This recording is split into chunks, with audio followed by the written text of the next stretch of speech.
is Diagnosis Glaucoma with your hosts, Dr. Mona Kaleem and Dr. Harry Quigley. Okay, well, this is going to be part 2 of our discussion on cataract, and now we're actually going to discuss how cataract and glaucoma are interconnected.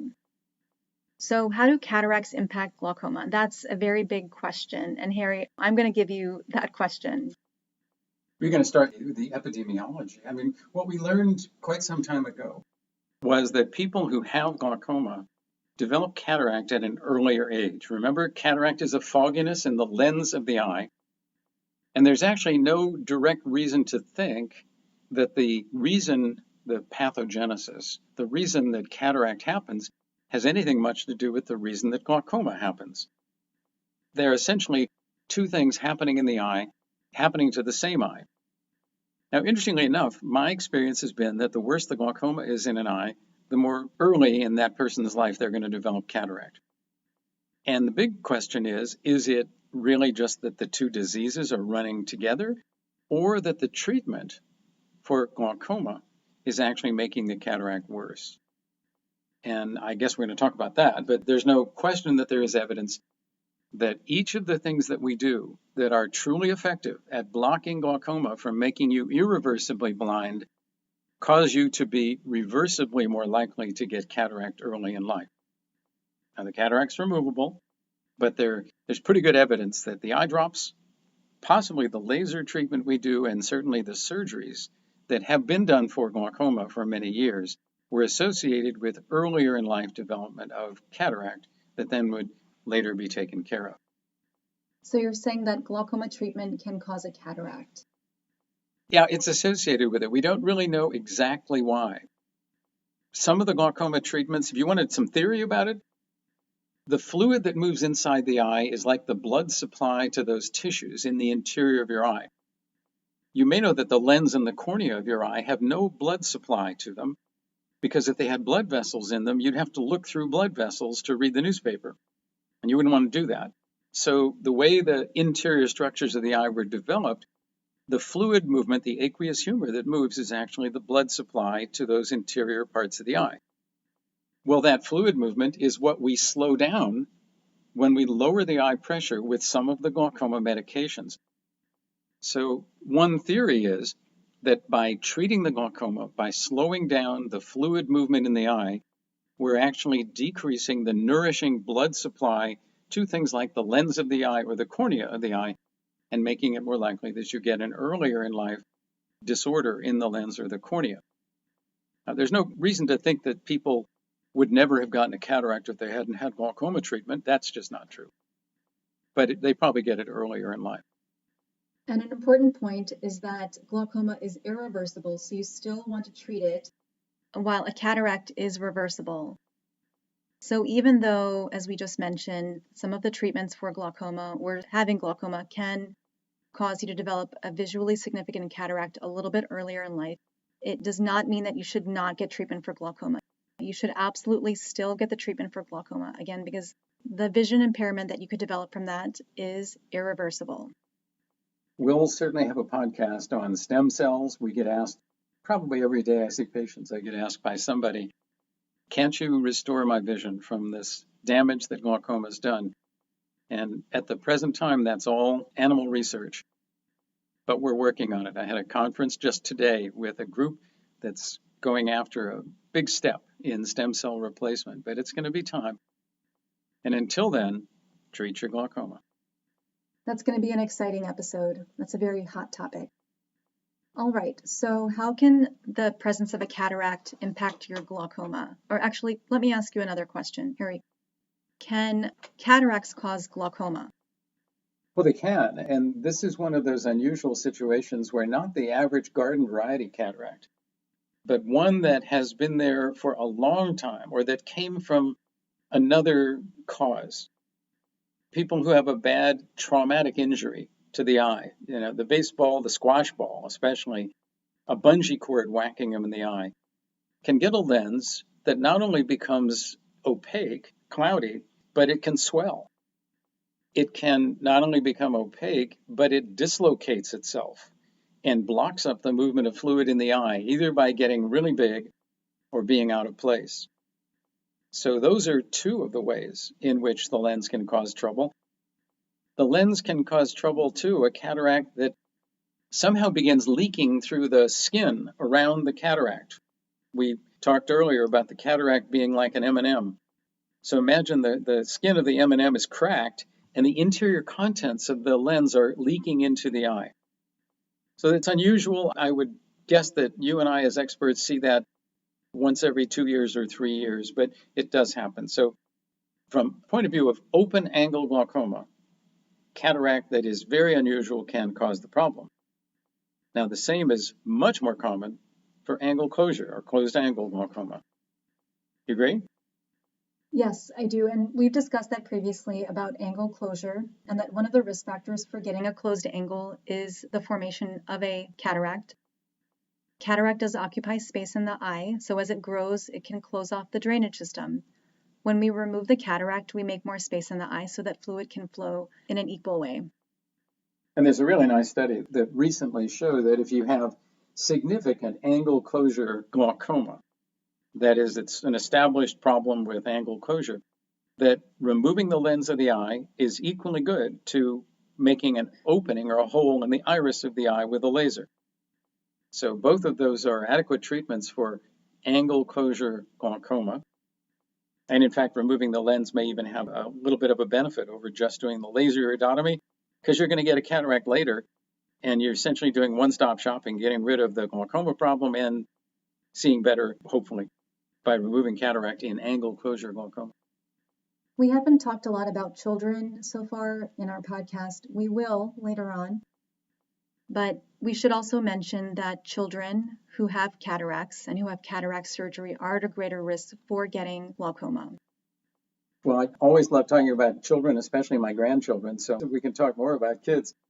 The kids who get cataract are probably getting something because of a genetic inheritance. Rarely a child, of course, with an injury gets a cataract, but that's a one-eye problem. But congenital or early onset cataract is a problem that is quite common. It is managed pretty well now compared to when I began my training a few decades ago. But that notwithstanding, kids who have had cataract surgery early in life are much more likely to wind up in Dr. Kaleem's practice or mine having their glaucoma be managed because extra problems happen, either because of their original genetic predisposition or because the surgeries that they have stress the part of the eye that handles water. All right. So how would you know if you had a visually significant cataract, and how would it impact your glaucoma? Well, we all do that visual field testing once a year. So sometimes the quality of that test can decline if your cataract is really getting ripe enough. So we've used the word ripe earlier, or thick enough. So the field testing can be harder to perform. You may not get as good of a score on it, and it doesn't necessarily mean it's from glaucoma. It could be from the cataract. And your doctor, especially a glaucoma specialist, should be able to know the difference between if that field change is from glaucoma or from a cataract. But I must admit there are times when I can't tell.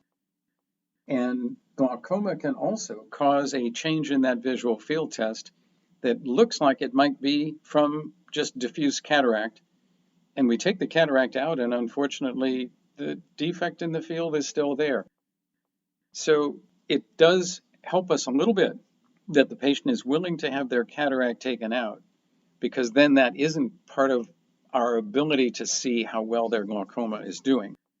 But it's not a good reason to go have cataract surgery so you can do a better field test. Correct. So as we just mentioned, the quality of the field test, it might change if you have a cataract surgery done, if that cataract was really thick enough. But when you go for the evaluation with your doctor, if you're considering having cataract surgery, you should have a discussion with them about how much they think that your vision might change. Sometimes it is hard to tell how much your vision is going to improve if you have glaucoma, because some vision loss is from the glaucoma and some is from the cataract. Patients will say to me, well, are you going to be sure that I'm going to see better now that I have pretty significant glaucoma and a cataract if I have the cataract removed? And what I'm afraid I must tell them is that we don't know what's going to happen. We know it's possible your vision is going to be better. We know it's very unlikely to be worse, but an awful lot of the time, if someone has significant damage from glaucoma, their loss of contrast, that means that black and white have changed to gray and white, things look washed out, that can be due to the glaucoma, and it won't be improved by doing the cataract surgery. So it doesn't mean you shouldn't have cataract surgery, and it doesn't mean you shouldn't be hopeful, but very often, unfortunately, we hear from people with significant or severe glaucoma, oh, I don't see any better after you took the cataract out than I did before. Of course, as we'll talk about, their pressure might be better. During cataract surgery, this can get a little technical, so we won't go into very many details. But we make an incision in the front of the eye, and we use something that's kind of like a vacuum to remove the cataract. As we're doing that, your eye pressure can actually change. It can go up and it can go down. There is a machine that helps us to have an idea of what the pressure is inside your eye, and we control that. Some doctors, they will adjust the settings on the machine if you're an individual with glaucoma so that the pressure hopefully does not go up too much. There are sometimes doctors who will give you a medication intravenously to try to prevent an eye pressure spike, which can occur after cataract surgery. An eye pressure spike can also occur after a glaucoma laser procedure that you have in the clinic. So it may happen that your doctor orders a medication for you to take either before or after, which you receive through an IV. And sometimes a doctor may change your glaucoma medication, your eye drops, before or after the surgery to try to keep your glaucoma controlled during the healing period from cataract surgery. We're very careful about the eye pressure with you, but I think you can feel reassured that very short-term changes in eye pressure, either going down low for a period of days or high for a period of minutes to hours, is pretty well tolerated by most eyes. And experimental work that I've done in the laboratory and also clinical observations looking at patients and what happens with them, the eye is pretty tolerant of short-term things happening. So we'll be all on top of the spikes. That's one of the reasons why you have to come back certainly a day or two after surgery and a week after surgery and 3 weeks after surgery to be sure that the eye pressure is behaving itself.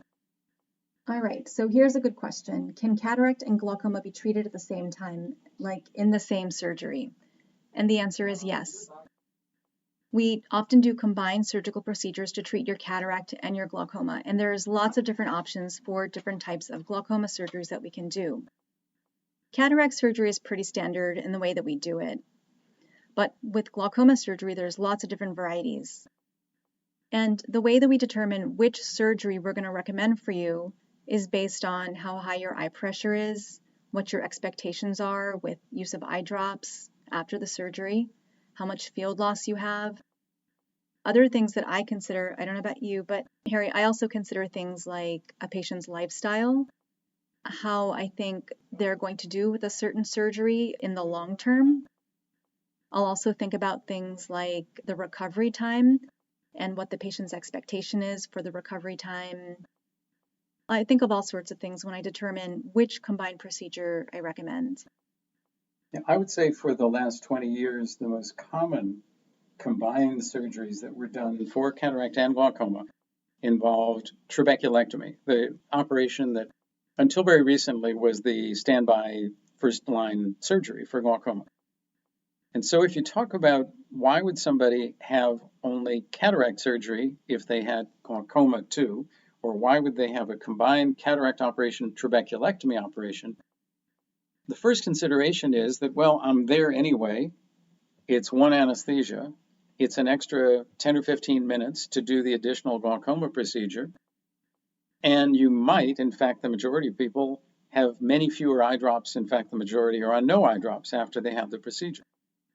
But if the cataract surgery by itself has, let's say, a 1 in 100 chance that something bad enough to really need fixing happens, it's probably 2 or 3%, 2 or 3 in 100 if you add the extra glaucoma trabeculectomy surgery to the cataract surgery. So while the benefit is there, there's a little greater risk. And for some persons, they say, I've been taking eye drops for 15 years, I want the lowest risk thing done that possibly can be done. I just want to have the cataract done, and let's see how things go. Maybe the cataract, as we sometimes see, makes the pressure better. I mean, I need fewer eye drops. I'll still be on drops, so I'm not going to come off of them, but I'll be using fewer of them. The plus side, though, of doing it is if we get one of these high rises in eye pressure, a spike in pressure, and we've done trabeculectomy, we can immediately lower it right back down by adjusting the trabeculectomy operation afterward. So there's a little greater risk, but a little greater safety in doing the two of them together. And as Dr. Kaleem said, it's something that we want you to be involved in the decision as to which you want done. Now, if you leave it to us, we'll make the best choice for you. But I think that most patients these days want to hear all the ins and outs, briefly explained, and to know what they really want to do. So you don't have to have both of the procedures at once. You can have them different days at different times. If you're just comfortable with doing a cataract surgery and no glaucoma surgery, then by all means, that's just fine. But having a cataract surgery doesn't mean that you can't have a glaucoma surgery later on down the line. And having a glaucoma surgery doesn't mean that you can't have cataract surgery later on also. No burned bridges. So what do you think, Harry? Is it fine to have a glaucoma surgery after a cataract surgery? One of the oldest discussions, I've probably been on 10 panel discussions, where one group of surgeons said, it's best to do first the cataract and then later the glaucoma surgery, or the other way around. First the glaucoma surgery and then a year later the cataract surgery. And the other half of the debate said, no, it's best to do them together and get it over with. If you're the patient, what you care most about is what is my long-term result of what's going on. And as we've looked at never a true randomized clinical trial, but on the evidence of sequential first glaucoma, then cataract surgery versus the two of them together, by a year after completing either of those two sequences, the result's pretty much the same. The control of glaucoma is pretty much the same. The visual result is pretty much the same.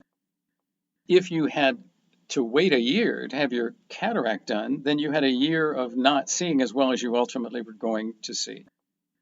So having one operation instead of two sways a lot of people into doing it. Having a safer staged approach seems to appeal to some patients, and they're not making a wrong decision with their surgeon either. We'd love to do a randomized clinical trial of that, but they've never allowed us to fund it through the NIH. We've proposed it. In episodes 17 and 18, we will be discussing glaucoma surgery specifically. One more point that we want to make before we end this particular podcast is about the special lenses that we discussed in the last episode. We talked about the multifocals and the toric lenses. We also discussed something called monovision and the standard lenses.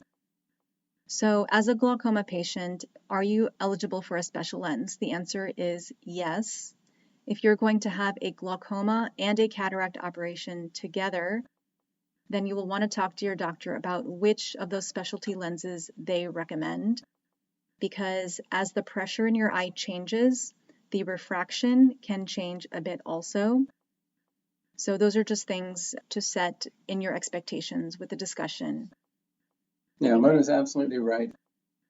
The person who's just got cataract and is considering whether to use one of the specialty types of lenses has one set of questions. When there's glaucoma involved, and especially when there's extra glaucoma surgery involved, it becomes much more difficult to predict exactly whether buying and implanting a specialized lens where you're really wanting to hit it exactly on the nose for what the new glasses or lack of glasses is going to be, that's really much more difficult to predict with glaucoma. So we don't tell people not to do it, but we tell them that they're in much riskier territory in terms of whether the result's going to be exactly what they would like.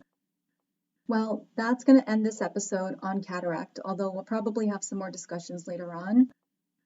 We love your questions and your feedback, so if you have any, then please see our website, www.diagnosisglaucoma.com. You can also find us on Instagram or on Facebook.